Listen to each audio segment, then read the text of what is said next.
कर्जमाफीच्या संदर्भात बघा, आज 29 जुलैची अत्यंत महत्त्वाची अपडेट आलेली आहे बघा.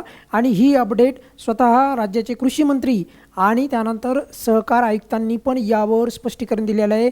वेगवेगळ्या ठिकाणी जिल्हाधिकाऱ्यांनी पण यावर स्पष्टीकरण दिलेलं आहे. आणि हे स्पष्टीकरण नेमकं काय आहे, अगदी तुमच्या मनामध्ये जर काही प्रश्न असेल की माझी रक्कम एवढी यायला पाहिजे होती पण एवढी दिसती आहे, पोर्टलला वेगळी दिसती आहे, बँकेमध्ये वेगळी दिसती आहे, म्हणजे रकमेमधील तफावत आणि पुढे मला जे 2 लाख रुपयाची कर्जाची जी हमी दिली होती शासनाने, तर ती खरंच होणार का?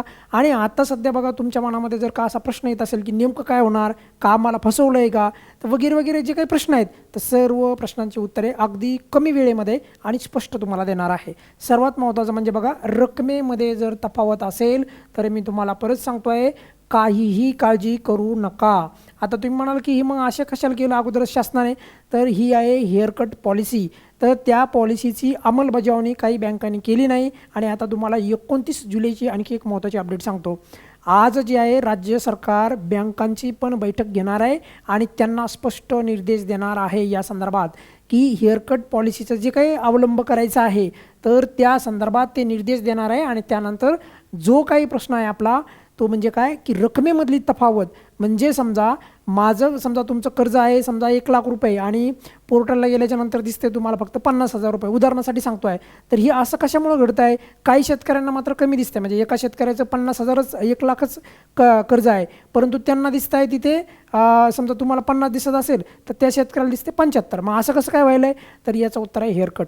आता तुम्ही म्हणा ही हेअरकट पॉलिसी जी आहे ती नेमकी आहे काय, त्याबद्दल पण मी थोडक्यात तुम्हाला सांगणार आहे व्हिडिओच्या शेवटी.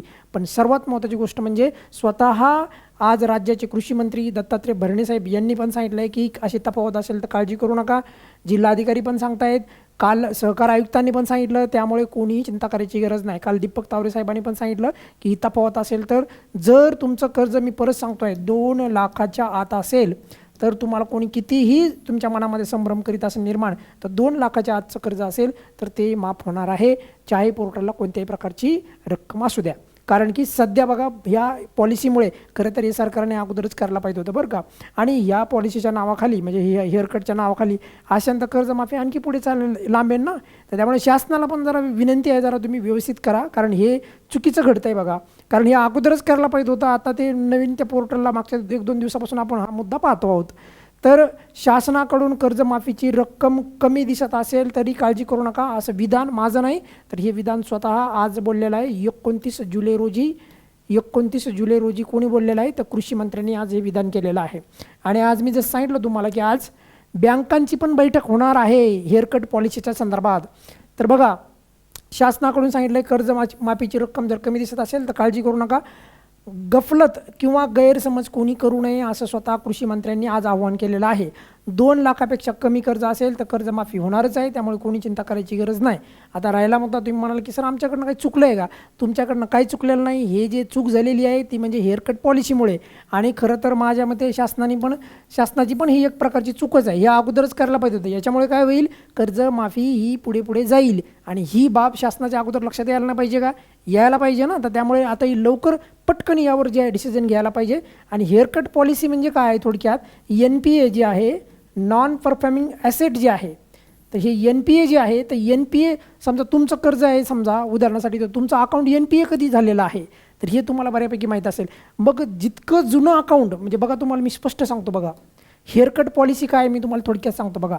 जितके जुने अकाउंट आहे NPAचं खातं, तुमचं कर्जाचं खातं, बरोबर, तुमचं कर्जाचं खातं जितकं जुनं तितकी तेवढी अधिक सूट मिळणार. सूट मिळणार म्हणजे बघा, काहींना 15% मिळणार, काहींना 30% मिळणार, काहींना 45% मिळणार. हे आहे NPAच्या संदर्भात. तुमचं खातं NPA झालेलं आहे का नाही हे तुम्हाला माहीत असेल.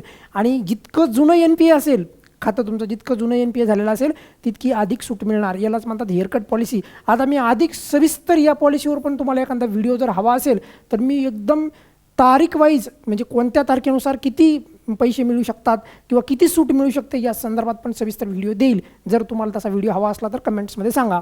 पण थोडक्यात सांगायचं तात्पर्य, आता सध्या जी रकमेमधली तफावत यायली तर त्याचं कारण आहे हे हेअरकट. तुमच्याकडनं काही चुकलं नाही, त्यामुळे काही चिंता करू नका. असं नका म्हणू की मला असं काय झालं आहे, माझ्या खात्यामध्ये काही चुकलं आहे का, माझ्या बँकेने काही केलं आहे का, तर तसं काय नाही. या हेअरकटमुळे जे आहे बघा, काही बँकांनी त्याचा अंमलबजावणी केली आणि काहींनी केली नाही. समजा उदाहरणासाठी तुमचं जे कर्ज होतं तर त्याच्यामधून जी ह्या हेअरकट पॉलिसीमधून जी सूट मिळणार होती तर ती मायनसच झाली नाही, तिची वजाच केली नाही, म्हणजे जी सूट मिळणार होती आणि ती सूट न वजा न केल्यामुळे काय झालं की तुमचं जे काही पोर्टलची जी रक्कम आहे तर ती बरोबर दिसत नाही आहे. बरोबर दिसत नाही म्हणजे समजा 1,00,000चं कर्ज घेतलं आणि त्याचं समजा तुमचं 1,20,000 1,30,000 रुपये काही पण जे असेल व्याज असेल ते झालं, तर तेवढं दिसायला पाहिजे होतं तुम्हाला तिथे, पण तिथे दिसतं तुम्हाला 60,000 70,000, कधी कधी काही काही शेतकऱ्यांना 1,00,000चे 1,00,000च दिसत आहे. तर ती जी काही हे आहे त्याला आपण काय हेअरकट पॉलिसीमधली जी सूट आहे तर ती सूट जी आहे त्याच्यामधनं मायनस केलेली नाही. ही गोष्ट तुम्ही सर्वांनी लक्षात घ्या. जितके नवीन खाते आहे NPAचे तेवढी कमी सूट मिळणार आहे बघा, आणि जेवढं जुनं असेल तेवढं जास्त सूट मिळणार आहे. आणि हीच माहिती जी आहे पोर्टलला बरोबर अपलोड झालेली नाही. याद्या ज्या अपलोड झाल्यात आता सध्या पोर्टलला तर त्या याद्यामध्ये रक्कम चुकीची आहे. आता राहिला मुद्दा म्हणजे बऱ्यापैकी म्हणजे सर्वांच्या बाबतीतच नाही म्हणत मी, पण काही काही शेतकऱ्यांच्या बाबतीत तरी मात्र तसं घडलेलं आहे. आता राहिला मुद्दा बघा की या संदर्भात जी काही हे तफावत आहे तर ही लवकरच जी आहे आज जी बैठक होणार आहे बँकांची सरकारासोबत, तर त्यानंतर काय त्याच्यानंतर निर्णय काय घेतला जातो, काय त्याच्यानंतर त्यांची अंमलबजावणी काय करणार, कशा पद्धतीचा निर्णय घेतला आहे, काय त्याच्याबद्दल काय आउटपुट पुढे आलेली आहे, तर ती आउटपुट मी परत तुमच्या पुढे मांडेन. पण तुर्तास तरी ज्यांच्या रकमेमध्ये तफावत आली असेल तर कोणी काही जरी सांगितलं असेल तर सध्या चिंता करू नका. ही जी बाब आहे ही शासनापर्यंत पोहोचलेली आहे आणि शासनाला पण कळलं आहे की ही मोठी खूप चूक आहे. या व्हिडिओमध्ये आपण इथेच थांबूयात. यावर पुढे जर अपडेट आली तर लगेचच तुम्हाला आपल्या चॅनलच्या माध्यमातून देण्यात येईल. या व्हिडिओमध्ये आपण इथेच थांबूयात. धन्यवाद.